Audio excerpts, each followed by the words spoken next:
আসসালামু আলাইকুম সম্মানিত অডিয়েন্স মহোদয়। এর আগে আপনারা দেখছিলেন যে আসলে আমরা কিভাবে এই পানির লাইনটা করছি, কিভাবে চেক বল দিছি। তো এবারে দেখাচ্ছি আপনাদের আমরা পাম্পটা স্টার্ট দিছি। আলহামদুলিল্লাহ আল্লাহর রহমতে পানি আমাদের এই যে চইলে আসছে। আ পানির পাম্পটা আমরা একটু স্লো রাখছি যাতে আপনার কলগুলো ছুটে না যায় প্রাথমিক পর্যায়ে। তো আপনাদের ঘুরিয়ে দেখার চেষ্টা আরকি।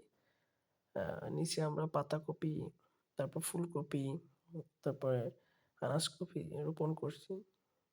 তো কষ্টবিহীন একদম লেবার কস্ট ছাড়া মানে অটো আমরা পাম্পটা চালু দিয়ে দিব। আর অটো একদম ২০ ফুটের গ্যাপটা ও ২০ ফুট পর্যন্ত ভিজাবে আরকি। তো এটা ছোলো করা আছে যার কারণে আরকি সম্পূর্ণ মেকআপ করতেছে না। এর ভিতরে আমি আবার পানিতে ভিজে যাইতেছি তাই এই পাশে আসলাম। আ দোয়া করবেন সবাই শর্ট এগ্রো ফার্মের জন্য। আশা করি ভালো থাকবেন।